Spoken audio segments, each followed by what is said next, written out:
Hey guys, welcome to the channel Chemistry Wale Chacha, and today we are going to have the sixth lecture in this series, the structure of atom. In today's lecture, we are going to study about the quantum mechanical model of the atom. We will learn about the concept of atomic orbitals and how the orbitals differ from orbits. We will have a brief overview of Schrodinger equation.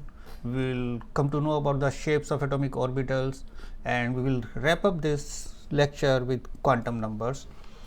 So let's start, and it's going to be an interesting lecture. जब ये chapter ख़त्म होगा तो आपके दिमाग की बत्तियाँ LED सब जगमगा रही होंगी एकदम, और यूँ लगेगा कि ओ भाई ये क्या पढ़ लिया आज, ये क्या जान लिया आज। तो ना केवल आपके स्कूल एग्ज़ाम्स में बल्कि एंट्रेंस में भी काफ़ी क्वेश्चंस यहाँ से आते हैं, and it's really going to be an exciting journey. So let's start it. तो पहले बात होती है कि classical mechanics versus quantum mechanics, क्या डिफरेंस है इन दोनों में।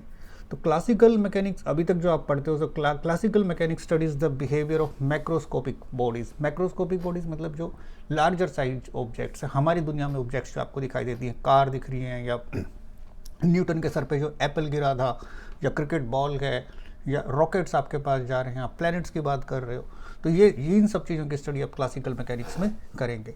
सो classical mechanics studies the behaviour of macroscopic bodies moving with a speed much lesser than c, and c is the speed of light. तो लार्जर साइज ऑब्जेक्ट्स होंगे यहाँ पे जिनका मास काफ़ी ज़्यादा होगा, और उनकी स्पीड लाइट की स्पीड के कंपैरिजन में बहुत ही कम होगी। On the other hand quantum mechanics की यदि हम बात करें तो it studies the behaviour of microscopic bodies. Microscopic bodies आपके इलेक्ट्रॉन हो गए, राइट, न्यूट्रॉन्स वगैरह है, अल्फा पार्टिकल्स कहीं पर, आयंस कहीं पर मूव कर रहे हैं, तो उनकी स्टडी हम करेंगे। सो माइक्रोस्कोपिक बॉडीज होंगी और उनकी जो स्पीड है वो काफ़ी हाई होगी, comparable to the speed of light होगी, उसका 90%, 5%, 10% कुछ उस रेंज में वो स्पीड्स उनकी होंगी। क्लासिकल मैकेनिक्स के बेसिकली तीन डिफरेंट एस्पेक्ट्स हैं। न्यूटोनियन मैकेनिक्स है आपके पास, लैग्रेंजियन मैकेनिक्स है, एंड हैमिल्टोनियन मैकेनिक्स है। तो इनमें जो डिफरेंस है, this is based on the mathematical tools used in the study and what quantities you are going to study in that motion. For example यदि आप न्यूटोनियन मैकेनिक्स की बात करें तो वहाँ पर हम वेक्टर्स का यूज़ करते हैं। आपने क्लास 9th में भी पढ़ा होगा और 11th फिजिक्स में भी आप डिटेल में पढ़ेंगे। डिस्प्लेसमेंट, वेलोसिटी, एक्सलरेशन वगैरह जो है, इस तरह के वेक्टर्स का यूज आप इसमें करते हो। Now classical mechanics is applicable to planets and everyday objects like car, ball etcetera, और जबकि जो क्वांटम मैकेनिक्स है that is applicable to microscopic particles, जैसे इलेक्ट्रॉन्स हो गए, एटम्स हो गए। क्लासिकल मैकेनिक्स में the system can take any amount of energy. बड़ा की डिफरेंस है यहाँ पर ये कि क्लासिकल मैकेनिक्स में जो है एनर्जी कोई भी सिस्टम गेन कर रहा है, लूज़ कर रहा है, तो उसमें कोई रेस्ट्रिक्शन नहीं है, any amount of energy can be taken by the system. जबकि क्वांटम मैकेनिक्स में हम बात करते हैं कि एनर्जी इज क्वांटाइज्ड। अपने बोहर से एटॉमिक मॉडल में बढ़ा के इलेक्ट्रॉन की एनर्जी ऐसा नहीं कि कुछ भी हो जाएगी, उसकी डिस्क्रीट वैल्यूज़ हैं, सर्टेन स्पेसिफाइड वैल्यूज़ हैं, वही वैल्यूज़ जो हैं वो एब्जॉर्ब करेगा या लूज़ करेगा। So energy is quantized. इसी तरह आपने पढ़ा था कि एंगुलर मोमेंटम जो है दैट इज आल्सो क्वांटाइज्ड।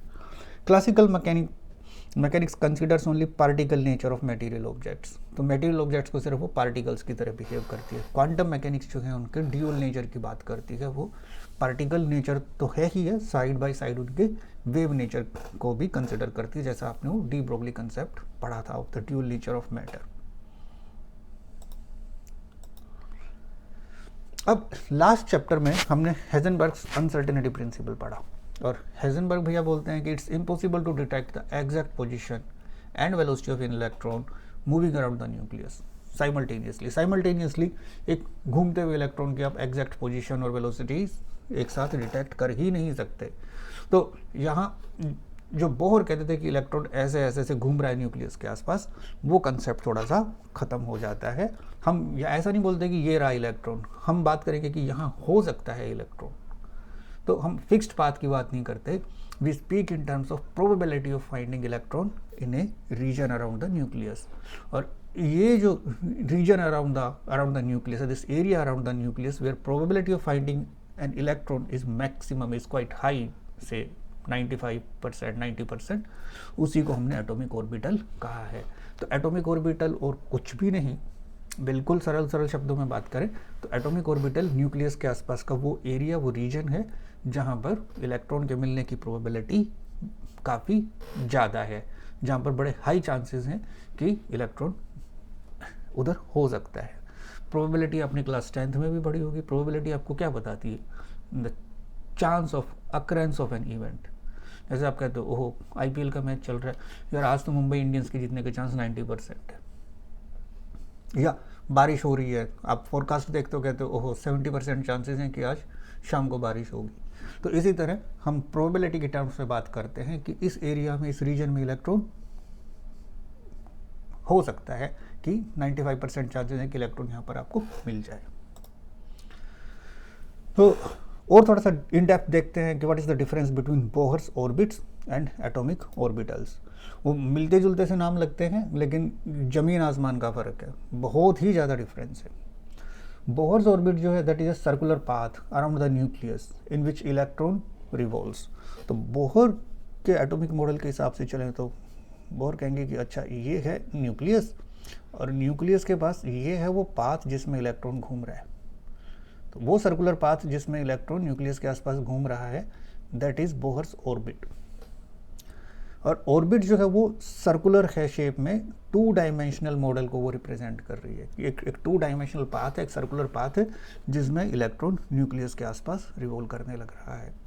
जबकि एटॉमिक ऑर्बिटल हमने पढ़ा this is an area around the nucleus. ये न्यूक्लियस के आसपास वो रीजन है where probability of finding the electron is very high, say up to 90%, 95%। And orbitals are and having varying shapes. तो बड़ी अलग अलग इनकी शेप्स होती है। जैसे एस ऑर्बिटल तो स्फेरिकल होगी, पी जो है वो डम्बेल शेप्ड है, डी जो है वो डबल डम्बेल शेप्ड है, एक्सेट्रा।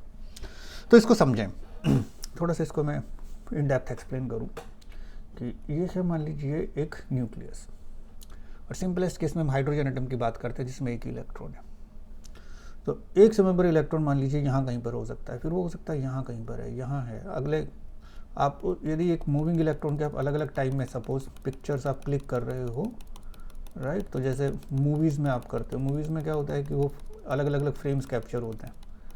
तो स्टेशनरी आप एक एक इमेज देखोगे तो अलग अलग दिखेगी। तो कभी इलेक्ट्रॉन यहाँ है, यहाँ है, यहाँ है, यहाँ है, अलग अलग टाइम पे, और उन सारी पिक्चर्स को आप एक साथ सुपर इम्पोज करके देखो, एक एक ऊपर एक लगा के, तो आपको एक इस तरह का इलेक्ट्रॉन क्लाउड टाइप दिखाई देगा कि इलेक्ट्रॉन कभी यहाँ था, कभी यहाँ था, कभी यहाँ था, कभी यहाँ था, कभी यहाँ था, कभी यहाँ था, इस तरह से। तो ऐसा न्यूक्लियस के आसपास का एक रीजन जिसमें most of the time electron आपको रिवॉल्व करते हुए दिखाई देगा, उसको आप एटॉमिक ऑर्बिटल बोलते हैं। और अलग अलग तरह की ऑर्बिटल्स की अलग अलग शेप्स हैं। जैसे यहाँ पर ये मैंने एक एस ऑर्बिटल आपको दिखाया which is spherical in shape, वो स्फेयर की तरह है, गोल ही है। और ऑर्बिटल्स की जो शेप्स है वो 3 डायमेंशनल है। ऑर्बिट्स आपके पास दे आर 2 डायमेंशनल, जबकि ऑर्बिटल्स जो हैं दे आर 3 डायमेंशनल। और ये वर्ड जो हैं स्फेयर SPDF, ये स्पेक्ट्रोस्कोपी के वर्ड्स हैं, इनको हम आगे वाली स्लाइड्स में पढ़ेंगे। And maximum number of electron in any shell is given by 2n²। तो n आपके पास जो है वो शेल नंबर है, इसलिए यदि आप फर्स्ट शेल की बात करेंगे, यहाँ पर से मैं शेल नंबर बोलूँ 1 2 3 से, तो नंबर ऑफ इलेक्ट्रॉन्स कितने हो जाएंगे यहाँ पे? फर्स्ट शेल में हो जाएंगे 2 × 1 का square, so that is 2। Second shell में 2 × 2 square, that is 2 square is 4, 4 × 2 is 8। Third shell में 2 × 3 स्क्वायर, 3 स्क्वायर इज़ 9, 9 × 2 इज़ 18। इसका मतलब फर्स्ट शेल में मैक्सिमम 2 इलेक्ट्रॉन आ सकते हैं, सेकेंड शेल में मैक्सिमम 8 इलेक्ट्रॉन्स आ सकते हैं, थर्ड शेल में मैक्सिमम 18 इलेक्ट्रॉन्स आ सकते हैं। तो हर शेल में नंबर ऑफ इलेक्ट्रॉन्स डिफरेंट है, and how many electrons can be present in a shell that is given by this formula 2n²। जबकि ऑर्बिटल के केस में किसी भी ऑर्बिटल में, किसी भी एक ऑर्बिटल में सिर्फ ओनली मैक्सिमम 2 ही इलेक्ट्रॉन्स हो सकते हैं। किसी भी ऑर्बिटल में 2 से इलेक्ट्रॉन ज़्यादा कभी नहीं होंगे। दिस इज ए की डिफरेंस। कहाँ आपके पास 8, 18, 32 इलेक्ट्रॉन्स दिखाई देंगे और कहाँ मैक्सिमम ओनली 2 इलेक्ट्रॉन्स। और ऑर्बिट्स का जो कंसेप्ट है, so that is not in accordance with modern concepts of D Broglie wavelength और हेजनबर्ग्स अनसर्टेनिटी प्रिंसिपल। जबकि ऑर्बिटल्स जो है, ऑर्बिटल्स का कंसेप्ट निकल के ही वहाँ से आया है कि वेव नेचर है, और हेजनबर्ग कहते हैं कि एग्जैक्ट पोजीशन आप उसकी नहीं डिटेक्ट कर पाते, पोजीशन और मोमेंटम साइमल्टेनियसली, तो फिर हम एग्जैक्ट पाथ की बजाय प्रोबेबिलिटीज़ की बात करने लगते हैं कि यहाँ पर इलेक्ट्रॉन के मिलने की संभावना है, और ऐसे एरिया को आपने ऑर्बिटल नाम दिया है। तो ऑर्बिट और ऑर्बिटल्स सुनने में एक जैसे लगते हैं, लेकिन बहुत बहुत बहुत अलग हैं। एक 2 डायमेंशनल है, एक 3 डायमेंशनल है, एक सर्कुलर है, एक की शेप अलग अलग है। एस ऑर्बिटल है तो स्फेरिकल है, पी है तो डम्बल्ड है, डी है तो डबल डम्बल्ड एंड सो ऑन। किसी भी ऑर्बिटल में मैक्सिमम 2 इलेक्ट्रॉन्स हो सकते हैं, जबकि ऑर्बिट में electron is given by 2n², where n is the number of shell. और एटॉमिक ऑर्बिटल जो हैं ये डी ब्रोगली वेवलेंथ और हेजनबर्ग्स अनसर्टेनिटी प्रिंसिपल जैसे मॉडर्न कॉन्सेप्ट से रेजोनेट करती हैं। They are in accordance, they are in agreement with those modern concepts. अब बात आती है श्रोडिंगर वेव इक्वेशन की। ये जो इक्वेशन है, this is the basis for the quantum mechanical model of the atom, और इसको हम थोड़ा सा समझते हैं, इसमें जरा सा टाइम लगाएंगे। यदि कोई पार्टिकल 1 डायमेंशन में मूव कर रहा है, सपोज एक्स एक्सिस पे कोई पार्टिकल चल रहा है, तो उसके लिए जो इक्वेशन आप लिखेंगे वो इस तरह से लिखेंगे। क्या है? ये त्रिशूल जैसा आपको जो सिंबल दिख रहा है, दिस इज साई। तो इसको आप, ये जो है दिस इज साई, और ये डेल्टा स्क्वायर जो आपको दिख रहा है, ये इसका है second derivative with respect to x. तो एक्स उस पार्टिकल की पोजीशन है। सपोज पार्टिकल अभी 1 डायमेंशन में मूव कर रहा है, मान लीजिए एक्स एक्सिस पर यदि मूव कर रहा है कोई इलेक्ट्रॉन, तो उसकी एट एनी टाइम उस एक्स की कुछ ना कुछ वैल्यू होगी, राइट। तो जो भी उसका पोजीशन है उसको रिप्रेजेंट करने के लिए आपने यहाँ पर एक्स यूज़ किया। तो this is your second derivative with respect to x. So और यहाँ पर ये जो टर्म आपके पास है 8π² m divided by h²। m is mass of electron, pi तो कांस्टेंट है ही, h आपका पुराना प्रिय प्लैंक्स कांस्टेंट, और इधर पैरेंथेसिस में टर्म आपको दिख रही है E - V। E is total energy and V is capital V is potential energy, और अगेन ये साइज जो आपको दिख रहा है, दिस इज वेव फंक्शन।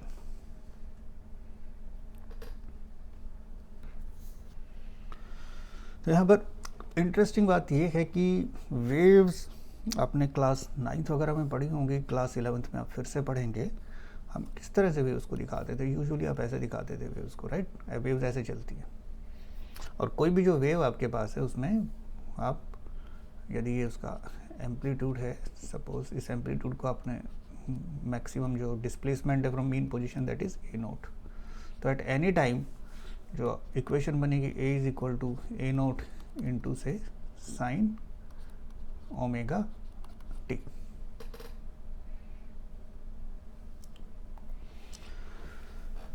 कोई भी आपके पास जो वेव है वो उस पोजीशन के, जो उस पार्टिकल के, उस एनर्जी की पोजीशन का और उसके टाइम का मैथमेटिकल एक फंक्शन है। इसी तरह मैथमेटिकल फंक्शन आपको और बहुत सारी इंफॉर्मेशन निकाल के देते हैं। फॉर एग्जांपल लीनियर इक्वेशंस के केस में आपने पढ़ा होगा कि y जो आपके पास है दैट इज mx + c। तो अब ये कोई भी ऐसी इक्वेशन हो सकती है। फॉर एग्जांपल आप कह सकते हैं कि y is equal to 2x + 3। तो ये जो वैल्यू है यहाँ पे 3, वो आपको इंटरसेप्ट निकाल के देगी। ये 2 जो है आपके पास, या m जो आपके पास है, that gives you slope of the line. तो यहाँ पर कहने का मतलब ये है कि मैथ्स में आपके पास अलग अलग तरह की इक्वेशंस हैं, अलग अलग मैथमेटिकल फंक्शंस हैं। लीनियर फंक्शंस हो सकते हैं, क्वाड्रेटिक हो सकते हैं, आपके पास क्यूबिक हो सकते हैं, अलग अलग ट्रिग्नोमेट्रिक फंक्शंस आपके पास हैं। तो अलग अलग तरह के फंक्शंस हैं, और वो फंक्शंस जो हैं उनकी आप उनको प्लॉट कर सकते हो ग्राफिकली, और उनमें से आप कुछ इन्फॉर्मेशन एक्सट्रैक्ट कर सकते हो। तो अभी इलेक्ट्रॉन यदि एक वेव की तरह कहीं पर मूव कर रहा है, तो उससे एसोसिएटेड जो वेव फंक्शन है उसके लिए श्रोडिंगर इक्वेशन बन के आती है। तो अभी ये 1 डायमेंशन में, इसको यदि हम एक्सपेंड करना है, सपोज कोई पार्टिकल न्यूक्लियस के अराउंड कोई इलेक्ट्रॉन 3 डायमेंशनल स्पेस में चल रहा है, तो इसी को मैं for 3D, for an electron moving in 3D space around nucleus, तो उसके लिए सिर्फ ऐसे ही रखना है बस, जस्ट आपको ये साई एंड ये एक्स स्क्वायर था, ऐसे ही यदि वो 3 डायमेंशनल में तो उसके कोऑर्डिनेट के पास एक्स वाई और जी, राइट। 3 डायमेंशनल स्पेस में कोई चल रहा है तो उसके जो पोजीशन है that is can be specified using this 3 coordinates x y and z coordinates. तो अगेन जैसे आपने एक्स एक्सिस के रिस्पेक्ट में उसका सेकंड डेरिवेटिव लिया है तो एक बार आप वाई एक्सिस के रिस्पेक्ट में, और सिमिलरली एक बार ऐसे ही आप जेड एक्सिस के रिस्पेक्ट में उसका डेरिवेटिव लेंगे। बाकी वाली जो टर्म्स हैं उसमें कोई चेंज नहीं होगा। 8 pi square m upon h square ऐसे ही रहेगा, ये ई माइनस वी ऐसे ही रहेगा इज इक्वल टू 0। तो ये एक इक्वेशन यहाँ पर आपके पास आ गई, और इस इक्वेशन में एक्स वाई और जेड या जी जिसको आप कहें, तो ये उस पार्टिकल के, उस इलेक्ट्रॉन के कोऑर्डिनेट्स हैं। ई उसकी टोटल एनर्जी है, वी यहाँ पर उसकी पोटेंशियल एनर्जी है, एच जो है वो प्लैंक्स कांस्टेंट है, एम मास ऑफ इलेक्ट्रॉन है। और इसको शॉर्ट में लिखने का एक और तरीका है, एक और नोटेशन इसके लिए यूज़ होती है। आप इसको लिखते हैं, ये जो एच कैप आपको दिखाई दे रहा है, this is a mathematical operator called Hamiltonian operator. This is called Hamiltonian operator. जैसे एलिमेंट्री मैथमेटिक्स में आपने मैथमेटिकल ऑपरेटर्स पढ़े हैं, प्लस है, माइनस है, राइट, मल्टीप्लिकेशन है, डिवीजन है, दे आर मैथमेटिकल ऑपरेटर्स। तो जब दो नंबर्स के बीच पर प्लस साइन करेंगे मतलब उनको ऐड कर रहे हैं, और ऐड करने का मतलब उन दोनों को जोड़ के आपको नंबर मिल गया। या मल्टीप्लिकेशन ऑपरेटर का आप यूज़ करें तो दो नंबर्स को आप मल्टीप्लाई करेंगे तो आपको कुछ रिजल्ट मिल गया। इसी तरह यहाँ पर एक ये हैमिल्टोनियन ऑपरेटर है। तो इसके मैथ्स तो आप आगे यूनिवर्सिटी क्लासेस में पढ़ेंगे। क्लास 11th में आपसे ये इक्वेशंस वगैरह इनको सोल्व तो नहीं कराते हैं, बट कुछ थोड़ा बहुत इसके बारे में आपको पता होना चाहिए कि जब इस इक्वेशन को हम सोल्व करते हैं तो बेसिकली हमें दो चीज़ें मिलती हैं। On solving it we get values of this when you solve it, so on solving we get value of E and this psi. तो ये ई यहाँ पर आपके पास क्या है, ई आपके पास क्वांटाइज्ड एनर्जी है। याद है ना कि इलेक्ट्रॉन्स की जो वैल्यू है वो certain discrete values are allowed, तो एनर्जी का यहाँ पर क्वांटाइजेशन होता है। एंड इसी तरह ये आपके पास साइज जो आपके पास है वेव फंक्शन, ये पता चलेगा आपको। तो ये जो वेव फंक्शन आपके पास है इट्स ए मैथमेटिकल फंक्शन, ये जो निकल के आ रहा है it's just a mathematical function, and इसकी जो वैल्यूज़ हैं they depend on the coordinates. जो आपने एक्स वाई जी कोऑर्डिनेट्स ऊपर पढ़े हैं इलेक्ट्रॉन के, उस पर डिपेंड करती है। अपने आप में इसकी कोई फिजिकल सिग्निफिकेंस नहीं है, अपने आप में इसमें कोई बहुत ज़्यादा इसकी इंपॉर्टेंस नहीं है, लेकिन जब आप इसका स्क्वायर आप करते हैं so that give you the probability of finding electron in that density point. जैसे लाइट वेव्स के केस में उसका जो एम्पलीट्यूड था, उस एम्पलीट्यूड का स्क्वायर यदि आप करें तो उसकी इंटेंसिटी मिलती थी। लाइट की जो इंटेंसिटी है that is directly proportional to amplitude square. इसी तरह इन इलेक्ट्रॉन्स वेव के केस में ये जो आपको वेव फंक्शन साई मिला है, इसका जब आप स्क्वायर करेंगे और उसका मॉडुलस आप लेंगे, so this gives you the probability of finding an electron in a region. और उसी चीज को आपने एटॉमिक ऑर्बिटल कहा है, राइट। सो एटॉमिक ऑर्बिटल्स आपके पास क्या हैं, they are region around the nucleus in which probability of finding an electron is maximum. So these quantized energy level and their corresponding wave functions, they are characterized by a set of 3 numbers. तो यहाँ पे 3 numbers की आपको ज़रूरत पड़ती है, और वही 3 नंबर जो है वो क्वांटम नंबर्स बन जाएंगे। वो कौन कौन से 3 नंबर्स हैं? वो 3 नंबर, एक n होगा, एक l होगा, एक m होगा। n जो आपके पास है that will be principal quantum number. अभी सिर्फ नाम सुन लीजिए, कमिंग स्लाइड्स में इनके बारे में बड़ा डेप्थ में डिस्कशन करेंगे। तो ये n जो आपके पास है प्रिंसिपल क्वांटम नंबर, L जो है that is azimuthal quantum number, और M जो आपके पास है वो मैग्नेटिक क्वांटम नंबर। इसके अलावा एक चौथा क्वांटम नंबर भी होता है, स्पिन क्वांटम नंबर, लेकिन उसका इस पार्ट से कुछ लेना देना नहीं है। So that is just based on the spin off the electron. तो ये बात यहाँ पर इस श्रोडिंगर वेव इक्वेशन की है। तो इससे पता क्या चला अभी यहाँ तक का, इन्हें जस्ट टू रिकैप एवरीथिंग, कि ये एक मैथमेटिकल इक्वेशन है। इसको जब आप सोल्व करते हैं तो आपको दो वैल्यूज़ पता चलेंगी। क्या? एक तो रिवॉल्विंग इलेक्ट्रॉन की एनर्जी कितनी है, और दूसरा उसका एक वेव फंक्शन। और उस वेव फंक्शन का अपने आप में कुछ ज़्यादा सिग्निफिकेंस नहीं है, लेकिन जब आप उसका स्क्वायर करते हैं तो that square gives you the probability of finding electron in a region.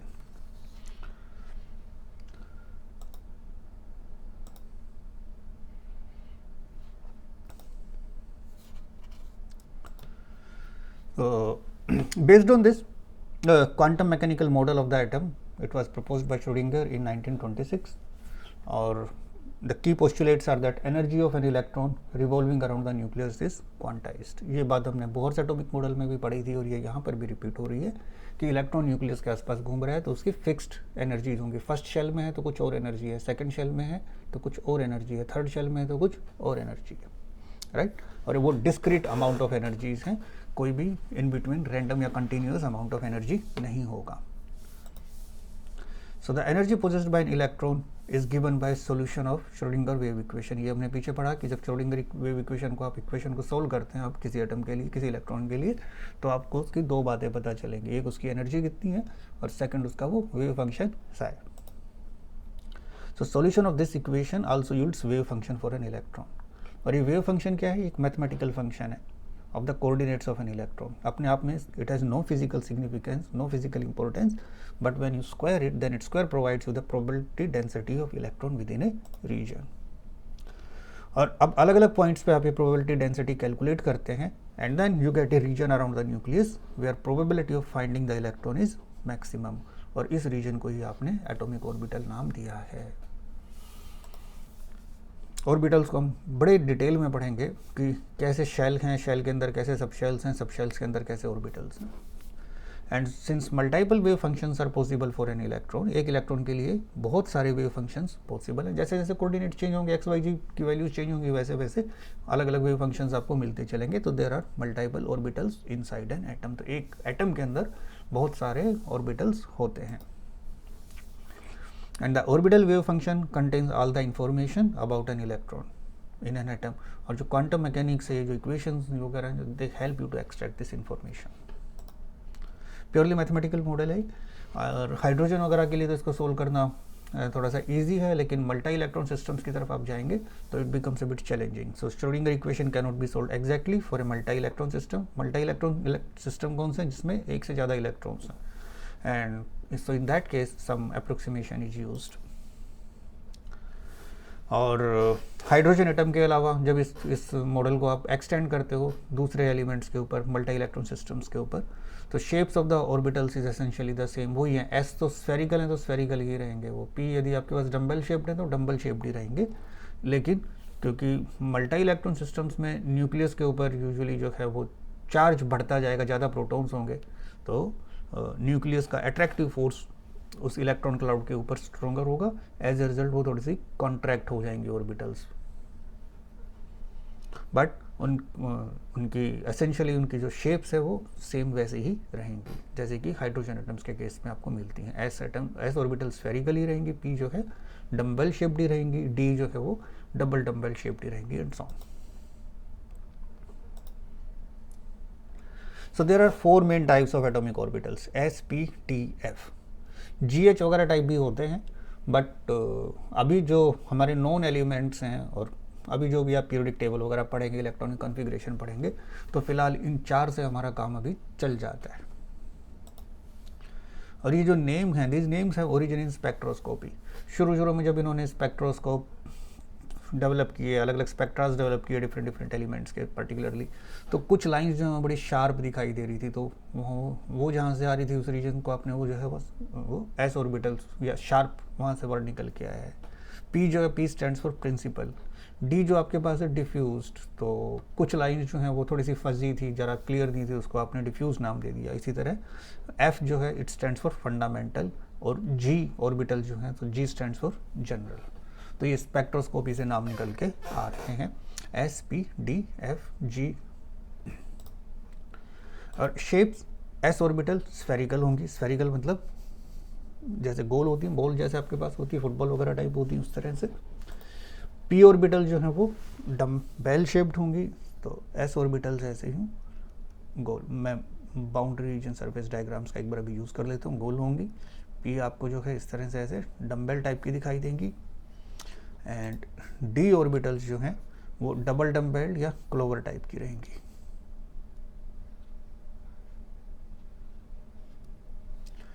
And F orbital जो है उनके और भी कॉम्प्लेक्स स्ट्रक्चर्स आएंगे। F और G की तो हम ना ही बात करें तो बेटर है।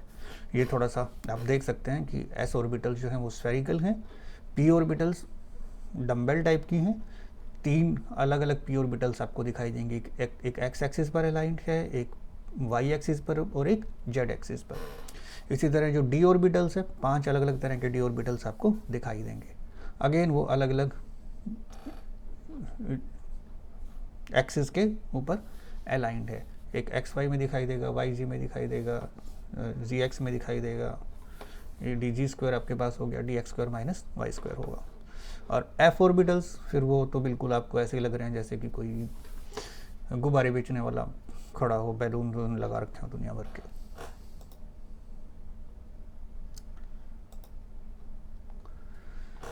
अब यहाँ से आगे बात निकल के आती है क्वांटम नंबर्स की। हमने कहा कि ये जो वेव फंक्शन आपके पास आई था, ये बेसिकली 3 नंबर्स जो हैं उन पर डिपेंड करता है, उनको आप यूज़ कर सकते हो वहाँ पर। तो क्वांटम नंबर्स आपने इनको नाम दिया। क्वांटम नंबर्स 4 हैं। It's a set of 4 numbers that are used to uniquely describe an electron in an atom, and no 2 electrons in an atom can have identical values of all these 4 quantum numbers।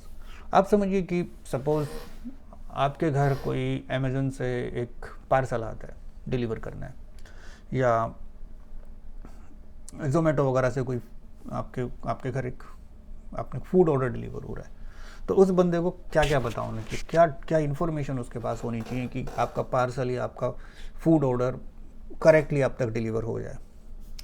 आपका से नाम पता होना चाहिए, नाम के बाद आपके घर का एड्रेस पता होना चाहिए, घर के एड्रेस के साथ आपका स्ट्रीट एड्रेस, राइट। इसके अलावा आपका सिटी पता होना चाहिए, और से कंट्री पता होना चाहिए या स्टेट। तो यदि ये 4 डिटेल्स किसी भी बंदे के पास आपकी हैं तो वो आपको घर तक पहुंच के आइडेंटिफाई कर सकता है, और कोई भी आपका कोरियर है या पैकेज है आपको डिलीवर किया जा सकता है। एक घर में आप बहुत सारे फैमिली मेम्बर्स रह रहे हैं, मॉम डैड हैं, भाई बहन हैं, राइट, तो भी नाम तो आपका यूनिक होगा। एक ही घर में 2 बंदों का नाम तो सेम नहीं होगा।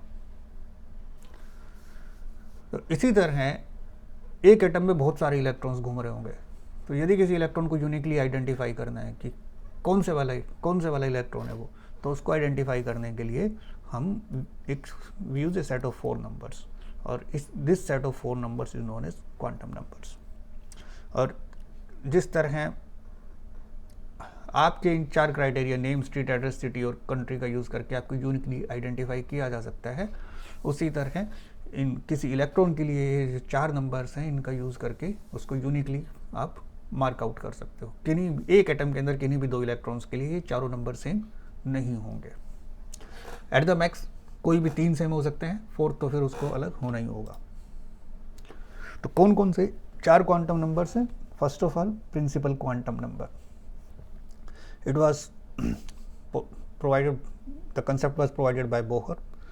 तो जिसको बोहर शेल कह रहे थे, एनर्जी शेल कह रहे थे, मेन शेल कह रहे थे, ऑर्बिट कह रहे थे, और जिसको आप अभी तक जगह जगह एन से रिप्रेजेंट करते आए हैं। और फर्स्ट शेल है तो वो उसकी वैल्यू 1 हो जाएगी, सेकंड शेल है तो उसकी वैल्यू 2 हो जाएगी, थर्ड शेल है तो 3 हो जाएगी, एंड सो ऑन। तो वो जो वहाँ पर मेन शेल होता था उसी को यहाँ पर आप प्रिंसिपल क्वांटम नंबर जिसका डेजिग्नेशन नोटेशन सिंबल n है, उससे आप रिप्रेजेंट कर सकते हैं। और इससे आपको क्या क्या पता चलेगा, इससे आपको मेन शेल पता चलेगा कि मेन शेल कौन सा है, फर्स्ट शेल है या सेकंड शेल है या थर्ड शेल है या फोर्थ शेल है या फिफ्थ शेल है। सिमिलरली आपको उसकी एनर्जी पता चलेगी। बोहर से एटॉमिक मॉडल में आपने फॉर्मूले पढ़े थे राइट, कि किसी भी शेल की एनर्जी कितनी होगी। एंड आपको उसका एंगुलर मोमेंटम पता चलेगा और आपको उसका शेल का साइज पता चलेगा, रेडियस पता चलेगी। In addition to that total कितने इलेक्ट्रॉन्स उसमें आ सकते हैं, सो मैक्सिमम 2 × n², इतने इलेक्ट्रॉन्स किसी भी शेल में हो सकते हैं। तो यदि वो फर्स्ट शेल है तो अभी हमने पीछे कुछ तरह की कैलकुलेशंस करके देखी थी, 2 × 1 का स्क्वायर, तो मैक्सिमम 2 इलेक्ट्रॉन्स हो जाएंगे। सेकंड शेल है तो 2 × 2 का स्क्वायर, सो 2 × 2 = 4, 4 × 2 = 8 इलेक्ट्रॉन्स हो जाएंगे। थर्ड शेल है तो 2 × 3 square, so 3 square is 9, 9 × 2 = 18 electrons हो जाएंगे। फोर्थ शेल है तो 2 × 4 square, 4 square is 16, 16 × 2 = 32, so maximum इतने इलेक्ट्रॉन्स हो जाएंगे। एंड फिर उसमें कितनी ऑर्बिटल्स होंगी, n² ऑर्बिटल्स होंगी। और सब शेल्स कितने होंगे, n ही सब शेल होंगे। तो फर्स्ट शेल में एक ही सब शेल होगा, सेकंड में 2 सब शेल हो जाएंगे, थर्ड में 3 सब शेल हो जाएंगे। तो जो भी आपके पास n का नंबर है उतने उस शेल के अंदर सब शेल होंगे। सब शेल के कंसेप्ट अभी हम right after this slide discuss करेंगे। तो सेकंड जो आपके पास क्वांटम नंबर है that is azimuthal quantum number. इसको आप स्मॉल l से रिप्रेजेंट करते हैं and it was postulated by Sommerfeld. इसकी जो परमिशिबल वैल्यूज़ हैं वो 0 से n-1 तक होती हैं। सो फॉर एग्जांपल n यदि आपके पास सपोज 1 है तो l की value 0 to n-1, that will B 1-1 right, तो सिर्फ 0 ही रहेंगी। सेकेंड शेल में यदि आप जाओगे तो l की वैल्यू 0 से स्टार्ट होगी हमेशा and n-1 that will be 2-1, 2-1 will be 1। Third shell में आप जाएंगे तो 0 से स्टार्ट होगी and 3-1 is 2, so 0, 1 and 2। Fourth shell में आप जाएंगे तो 0 से स्टार्ट होगी एंड 1, 2 एंड 3 सो ऑन। इससे क्या पता चलता है कि फर्स्ट शेल में एक ही सब शेल है, सेकंड शेल में 2 सब शेल है, थर्ड शेल में 3 सब शेल है, फोर्थ शेल में 4 सब शेल है। तो जो भी आपके पास प्रिंसिपल क्वांटम नंबर है उसके अंदर उतने ही सब शेल्स होंगे। एंड ये बड़ी की पीस ऑफ इंफॉर्मेशन है, जगह जगह आप इसको थ्रू आउट यूज़ करेंगे क्वेश्चन सोल्व करने में, कि यदि एल की वैल्यू 0 है so that means s sub shell, यदि इसकी वैल्यू 1 है तो that means p sub shell, यदि इसकी वैल्यू 2 है so that means d sub shell, और 3 है तो it means f sub shell.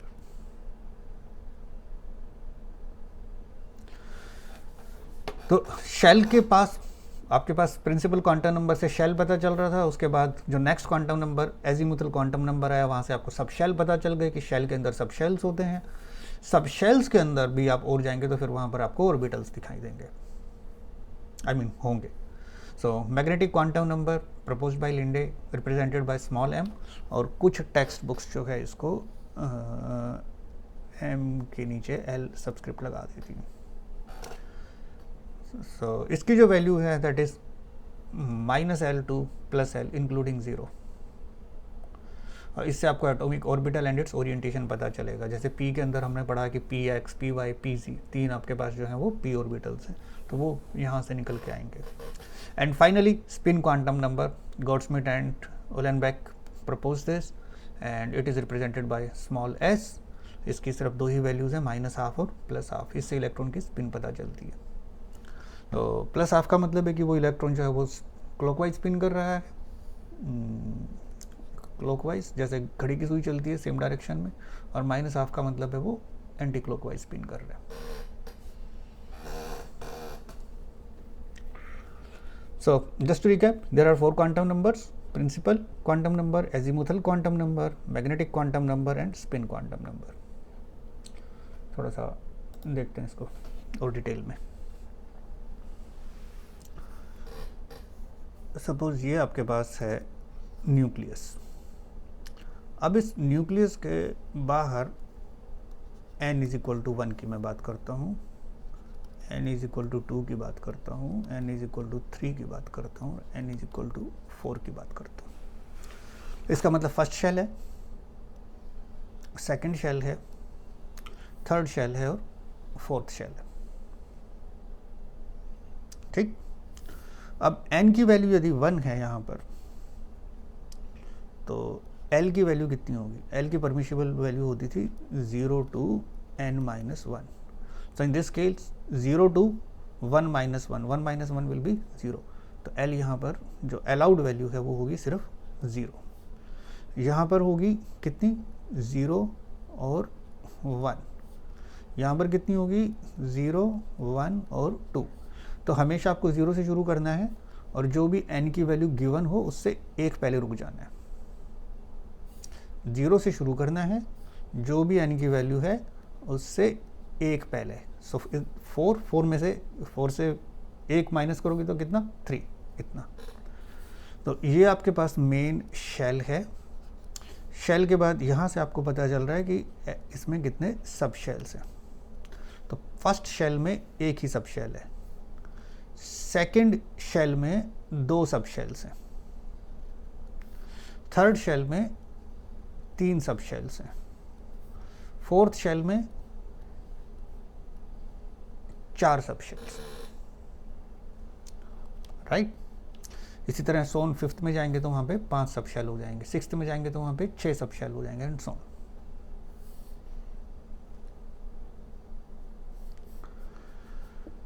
अब इनसे पता क्या चलता है? हमने पढ़ा था कि L की वैल्यू यदि 0 हो सकती है, 1 है, से 2 है, 3 है, 4 है। 0 हो तो इसका मतलब है S सब शेल, 1 है तो इसका मतलब P सब शेल, 2 है तो इसका मतलब D सब शेल, 3 है तो इसका मतलब F सब शेल, 4 है तो इसका मतलब G सब शेल। तो फर्स्ट शेल में L की सिर्फ एक ही वैल्यू थी 0, इसका मतलब वहाँ सिर्फ एक ही सब शेल था S। तो इसको मैं कैसे लिखूंगा? इसको मैं लिखूंगा कि ये कौन सा सब शेल है? ये है 1S, 1 शेल नंबर, S वहाँ पे सब शेल। सेकेंड शेल में यदि मैं गया तो वहाँ पर 2 सब शेल थे जिसके लिए L की वैल्यू थी 0 और 1। तो 0 का मतलब है S सब शेल, 1 का मतलब है P सब शेल। इसका मतलब यहाँ पर 2 सब शेल्स हैं, 2S एंड 2P। समझ रहे हैं? 2 कहाँ से है? क्योंकि सेकंड शेल है और उसमें सब शेल कहाँ से मिलते हैं आपको? एजीमुथल क्वांटम नंबर से। उसकी 2 वैल्यूज थी 0 और 1। 0 का मतलब है S सब शेल, 1 का मतलब है P सब शेल। इसी तरह यहाँ पर थर्ड शेल में आप गए तो L की 3 अलाउड वैल्यूज थी, 0, 1 एंड 2। इसका मतलब वहाँ पे आपको 3 सब शेल मिले। एक है 3S, दूसरा है 3P, तीसरा है 3D। कैसे पता चल रहा है कि थर्ड शेल है तो N सब के लिए 3 रहा, L की वैल्यू 0 है तो S सब शेल, L की वैल्यू 1 है तो P सब शेल, N की वैल्यू 2 है तो D सब शेल। ऐसे ही जब आप फोर्थ शेल में जाते हैं तो 4S, 4P, 4D and 4F, ये वहाँ पर आपको सब शेल्स दिखाई देते हैं। अब सब शेल्स के तो फर्स्ट क्वांटम नंबर से आपको शेल पता चला, सेकंड क्वांटम नंबर L से आपको सब शेल्स पता चले, थर्ड क्वांटम नंबर M पर जब आप जाएंगे तो अब आपको ऑर्बिटल्स पता चलेगी। और M की अलाउड वैल्यू कितनी होती है? M की अलाउड वैल्यू होती है -L2 + L इंक्लूडिंग 0। सो इस केस में तो कितना है? सिर्फ एक ही वैल्यू है, 0 ही है, तो -0 to +0 including 0, that is just 0। यहाँ पर 0 और 1 के लिए 3 वैल्यू होंगी, -1, 0 एंड +1। सेम ऐसे 3S में आप जाएंगे तो S के लिए L is 0, so M will also be 0। Fourth shell में आप जाएंगे 4S के लिए L is 0, so M will also be 0। समझ रहे हैं आप? तो S ऑर्बिटल के लिए L होता था 0, तो M होगा 0। P ऑर्बिटल के लिए L होता था 1, तो M होगा -1, 0 and +1।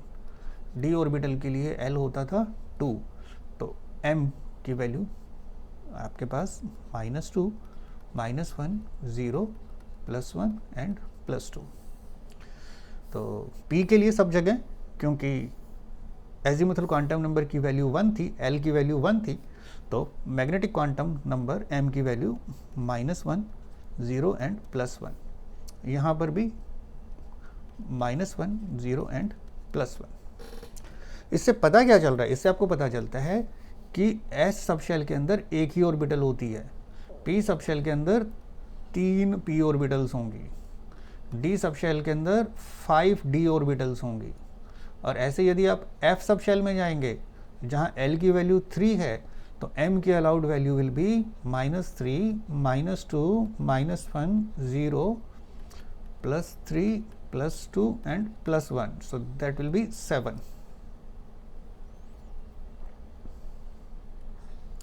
So you will have 7 f orbitals.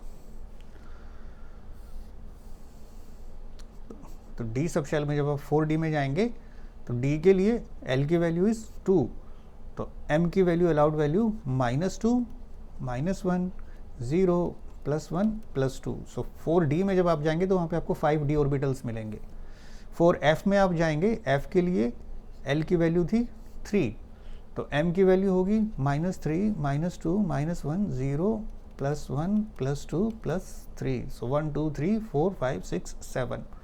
इसलिए हमेशा, ऑलवेज, हमेशा एस सबशेल के अंदर एक ही एस ऑर्बिटल होगी, पी सबशेल के अंदर 3 पी ऑर्बिटल्स होंगे, डी सबशेल के अंदर हमेशा 5 डी ऑर्बिटल्स होंगे, और एफ सबशेल्स के अंदर हमेशा 7 एफ ऑर्बिटल्स होंगे।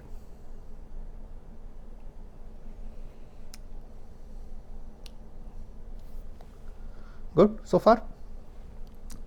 अब इनमें टोटल इलेक्ट्रॉन्स कितने होंगे आपके पास? एक ऑर्बिटल में कितने इलेक्ट्रॉन्स आ सकते हैं? सिर्फ 2।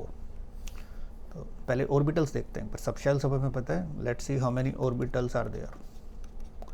तो 1s में सिर्फ एक ही ऑर्बिटल है, 1। यहाँ पर कितनी ऑर्बिटल्स हैं? s में 1 ऑर्बिटल है और p में 3 ऑर्बिटल्स हैं, तो टोटल 4 ऑर्बिटल्स हैं। सेकेंड शेल में आप गए तो वहाँ पर आपको 4 ऑर्बिटल्स दिखाई देंगी। थर्ड शेल में आप जाएंगे तो वहाँ पर कितनी ऑर्बिटल्स हैं? 1 तो आपको मिली s सबशेल से, 3 आपको मिली p सबशेल से, और 5 आपको मिलेंगी यहाँ से d सबशेल से, -2, -1, 0, +1, +2, 5 d ऑर्बिटल्स। तो टोटल आपको मिली कितनी? 5 + 3 8, 8 + 1 9। ऐसे फोर्थ शेल में आप जाएंगे तो टोटल कितने ऑर्बिटल्स हैं? 1 + 3 4, 4 + 5 9,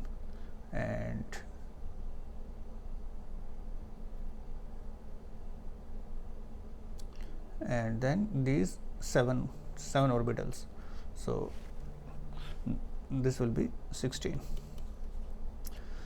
so total orbitals कितनी होती है? हमेशा orbitals आपको किसी भी शेल में orbitals निकालनी है तो n², and total number of electrons आपको मिलते हैं 2n²। इलेक्ट्रॉन्स मिलते हैं 2n²। तो फर्स्ट में आपको होंगे maximum 2 electrons.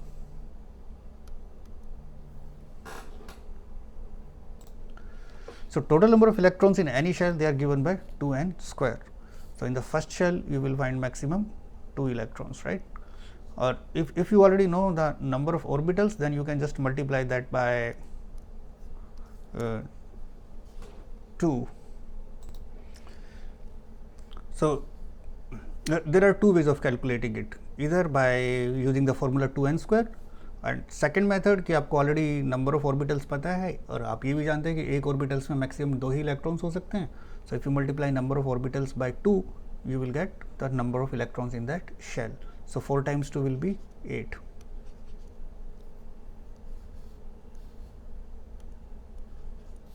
Similarly, 2 × 9 will be 18, and 2 × 16 will be your 32.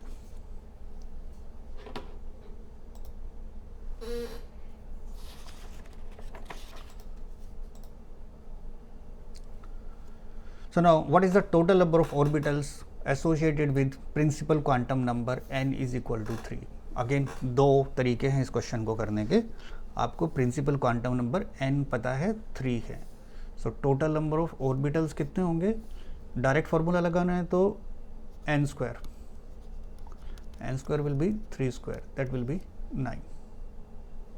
Second बड़ी सिस्टमेटिक अप्रोच से चल रहे हैं, तो n आपके पास है 3, तो l आपके पास होगा 0, 1 एंड 2, क्योंकि l की परमिशिबल वैल्यूज़ कितनी होती हैं एजीमुथल क्वांटम नंबर की, 0 से लेके n-1 तक, सो 0, 1 एंड 2। और फिर m कितना होगा, m होगा -L2 plus L including 0, so in this case only 0, in this case -1, 0 plus 1, in this case -2, -1, 0 plus 1 and plus 2। तो 5 ऑर्बिटल्स आपको यहाँ से मिले, 5, ये वाले 5, 3 ऑर्बिटल्स आपको यहाँ से मिले और एक ऑर्बिटल आपको यहाँ से मिला, सो 1 + 3 + 5 दैट गिव्स यू 9 ऑर्बिटल्स। तो आप दोनों तरीके से इसको कर सकते हैं। नंबर ऑफ ऑर्बिटल्स, यदि आपको प्रिंसिपल क्वांटम नंबर n पता है तो number of orbitals are given by n²।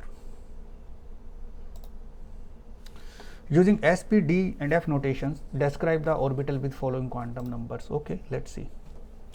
so n is equal to 2। अब इसके लिए आपको ये पता रहे कि l की वैल्यू यदि 0 है, 1 है, 2 है या 3 है।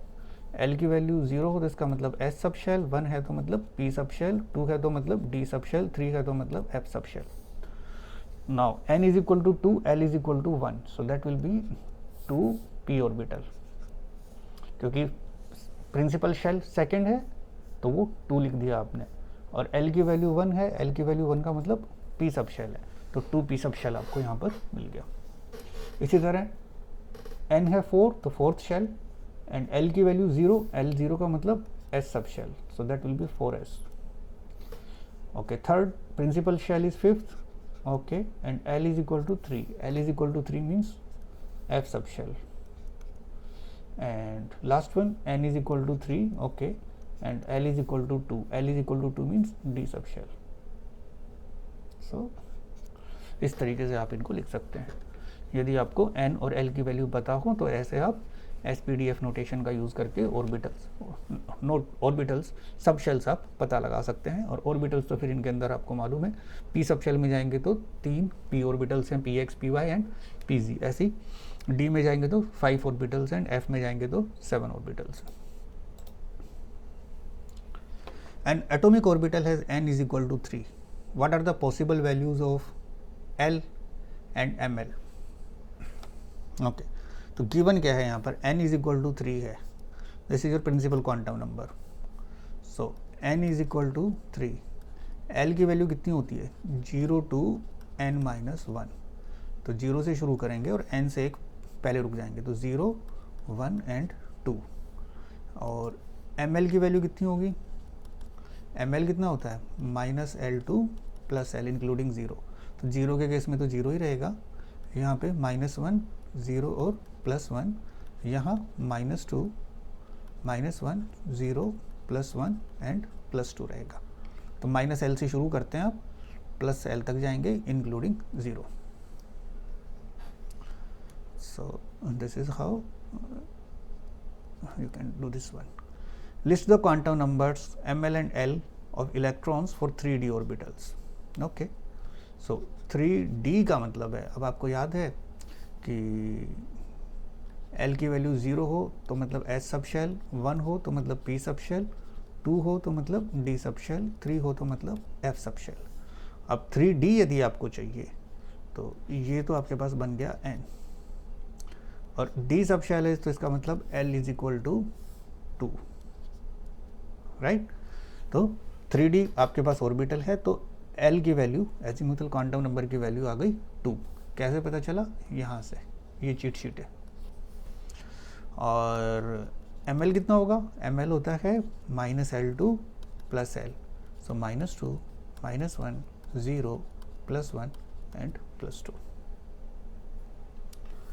थर्ड क्वेश्चन देखते हैं, which of the orbitals are possible, 1p, 2s, 2p and 3f। इनमें से कौन कौन सी वैल्यूज, कौन कौन सी ऑर्बिटल्स पॉसिबल हैं, देखते हैं। n की वैल्यूज क्या है, 1, यहाँ पर 2s है तो 2, 2p है तो 2, 3f है तो 3। l की गिवन वैल्यूज क्या है, गिवन वैल्यूज P है तो P के लिए L होता है कितना 1, S है S के लिए L कितना होता है 0, अगेन 2P है तो P के लिए L की वैल्यू 1, और F के लिए L की वैल्यू होती थी कितनी 3। नाउ ये तो गिवन है राइट, ये हमने यहाँ से इंफॉर्मेशन एक्सट्रैक्ट की है। जैसे उन्होंने लिखा 2P तो हमें पता है okay 2P, so 2 represents the principal shell, so N becomes 2, और P के लिए जो L आपके पास है second quantum number, azimuthal quantum number, उसकी वैल्यू आती है कितनी 1। ये तो गिवन वैल्यूज है। अलाउड कितनी है? यदि आपके पास N 1 हो तो L की वैल्यू अलाउड कितनी है 0, क्योंकि L कितना होता है, L आपके पास है 0 to n - 1। यदि आपके पास N की वैल्यू 1 है तो L होगा 1 - 1 दैट इज 0। तो फर्स्ट शेल में सिर्फ एक ही सब शेल होगा, S सब शेल, सिर्फ यही वैल्यू फर्स्ट शेल के लिए L की सिर्फ एक ही वैल्यू परमिशिबल है दैट इज 0। यदि उन्होंने 1 दिया है दैट इज नॉट अलाउड, सो 1 भी नहीं होगी, नहीं पॉसिबल है, 1 भी मिलेगी नहीं कभी। Okay 2S, so second shell है, given value of L is 0, allowed कितनी है 0 एंड 1। 0 से शुरू करते हैं और N से एक कम पर रुक जाते हैं, सो 0 से शुरू किया, N - 1 is 2 - 1 that is 1, right. तो सेकंड शेल में आपको कौन कौन से सब शेल्स मिलेंगे जिसके लिए L की वैल्यू 0 और 1 होगी, मतलब S और P सब शेल होंगे। सेकंड शेल में S और P सब शेल मिलेंगे। गिवन क्या है 2S है, ओके अलाउड है। क्यों? क्योंकि 2S और 2P हो सकते हैं, 2S गिवन है तो अलाउड है। सिमिलरली 2P सेम यही लॉजिक यहाँ पर एक्सटेंड होगा।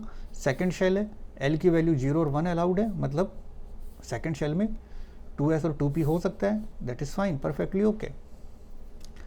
3F ओके, थर्ड शेल है, उसमें L की वैल्यू कौन कौन सी अलाउड होंगी? उसमें L की वैल्यू अलाउड होगी 0, 1 और 2, मतलब S अलाउड होगा, P अलाउड होगा और D अलाउड होगा।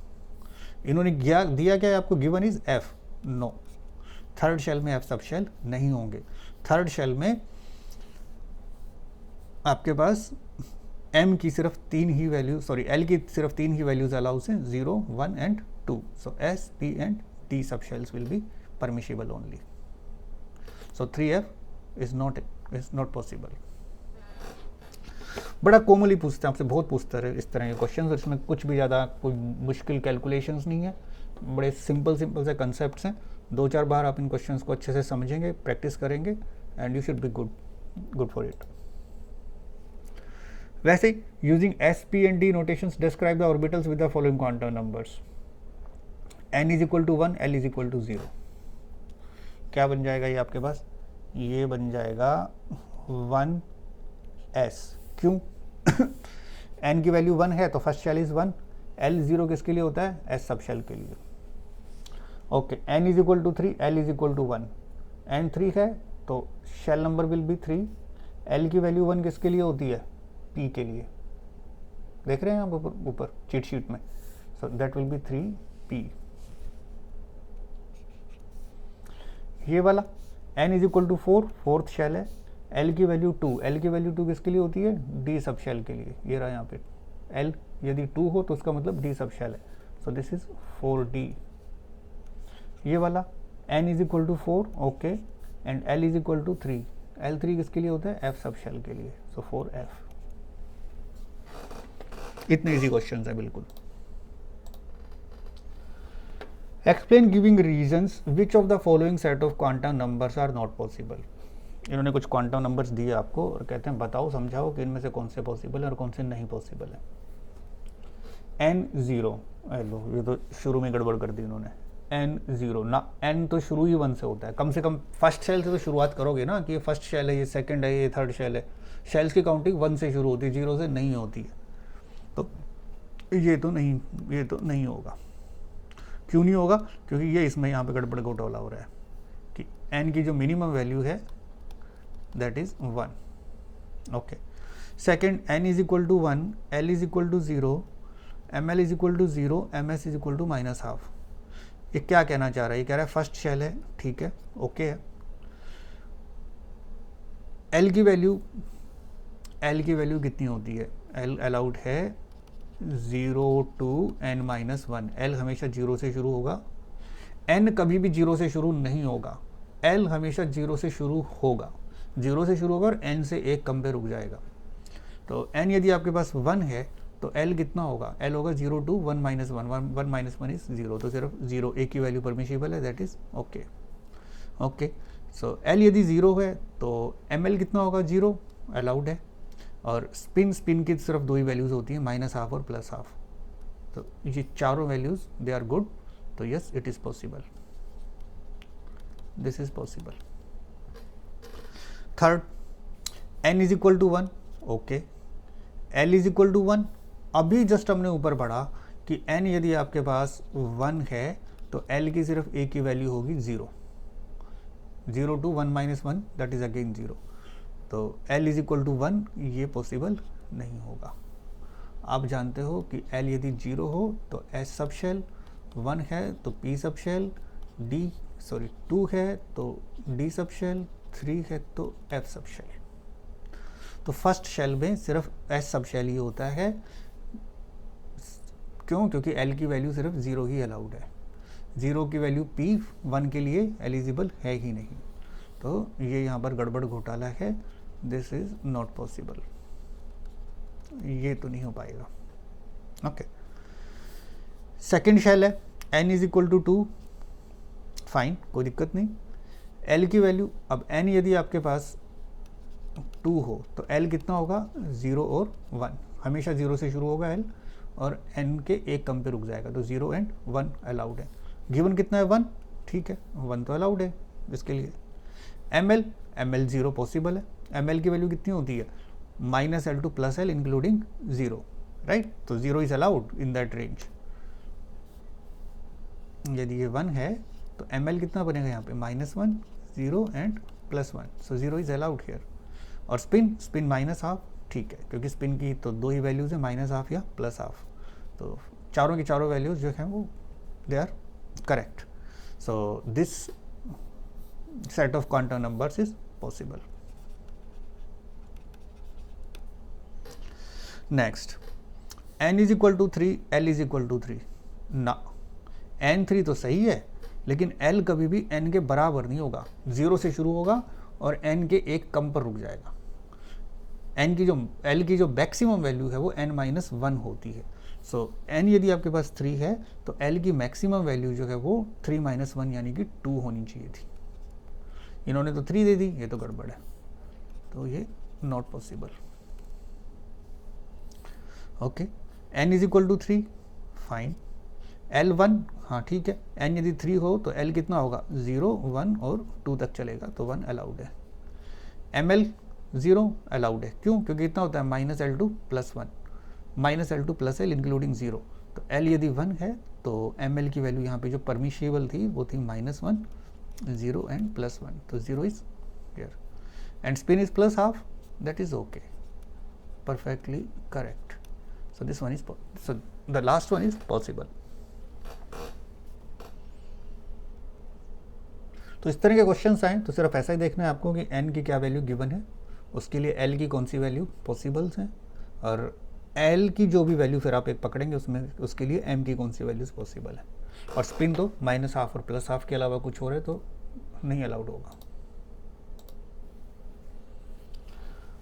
How many electrons in an atom may have the following quantum numbers? Fourth shell है और उसमें जो स्पिन क्वांटम नंबर है वो ½ है। ओके, फोर्थ शेल में टोटल कितने इलेक्ट्रॉन्स होंगे? फोर्थ शेल में टोटल इलेक्ट्रॉन्स होंगे 4 का स्क्वायर इंटू 2n² फॉर्मूला होता है, राइट, सो 4 का square is 16, 16 times 2 is 32 electrons. अब इस 32 इलेक्ट्रॉन्स में 16 इलेक्ट्रॉन्स ऐसे होंगे जिनकी स्पिन +½ होगी, 16 ऐसे होंगे जिनकी स्पिन -½ होगी। ये क्या बात हुई? ये बात ये हुई, यहाँ पर एक रूल आएगा आपके पास कि पॉलीज एक्सक्लूजन प्रिंसिपल, और इसको हम नेक्स्ट लेक्चर में पढ़ेंगे कि एक ऑर्बिटल में मैक्सिमम 2 ही इलेक्ट्रॉन्स हो सकते हैं और उनकी स्पिन अपोजिट होगी। एक की स्पिन यदि प्लस हाफ होगी तो दूसरे की माइनस हाफ होनी ही होगी। एक ऑर्बिटल के दोनों इलेक्ट्रॉन सेम स्पिन वाले नहीं हो सकते। तो यहाँ पर हमने क्या दिमाग लगाया, हमने कहा अच्छा फोर्थ शेल है, तो फोर्थ शेल में टोटल कितने इलेक्ट्रॉन्स होंगे। फोर्थ शेल में टोटल 2n² का हमने यूज़ किया तो 32 इलेक्ट्रॉन्स हो गए। और 32 इलेक्ट्रॉन्स में से हाफ इलेक्ट्रॉन्स ऐसे होंगे जिनकी स्पिन प्लस हाफ है, और अदर हाफ ऐसे होंगे जिनकी स्पिन माइनस हाफ होगी। तो 32 का हाफ कितने हो गए, 16, राइट, 16। तो 16 ऐसे हैं जिनकी 16 इलेक्ट्रॉन्स ऐसे हैं जिनकी स्पिन माइनस हाफ होगी। ओके, इस केस में n is equal to 3, l is equal to 0। तो कौन सा सब शेल है, n इज इक्वल टू 3 तो थर्ड में गए, l 0 का क्या मतलब है, s सब शेल।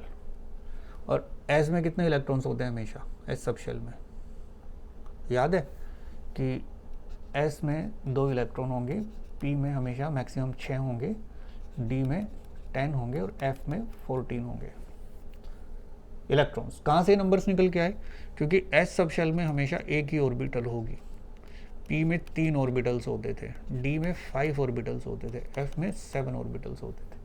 और क्योंकि एक ऑर्बिटल में मैक्सिमम 2 इलेक्ट्रॉन्स हो सकते हैं, तो इसको किसी को भी यदि आप 2 से मल्टीप्लाई करेंगे so you will get these numbers. तो यहाँ पर 3s है आपके पास, तो 3, 4, 5 उससे फ़र्क नहीं पड़ता, देखना यह है कि s सब शेल है। s सब शेल में आपके पास एक ही ऑर्बिटल होती है जिसमें 2 इलेक्ट्रॉन्स होते हैं, तो यहाँ पर मैक्सिमम आपको 2 इलेक्ट्रॉन्स मिलेंगे। Okay, how many sub shells are associated with n is equal to 4। n यदि 4 हो तो उसमें कितने सब शेल होंगे, सब शेल कहाँ से मिलते हैं, l से मिलते हैं। और l की वैल्यूज़ क्या क्या अलाउड हैं, l की परमिशिबल वैल्यूज़ होती हैं 0 to n-1। तो n यदि 4 है तो l की अलाउड वैल्यूज़ होंगी 0, 1, 2 एंड 3, n से कम पे रुक जाना है, राइट। तो how many sub shells are there, 4 sub shells are there, 4 sub shells are there. कौन कौन से हैं वो, 4s होगा, 4p होगा, 4d होगा एंड 4f होगा।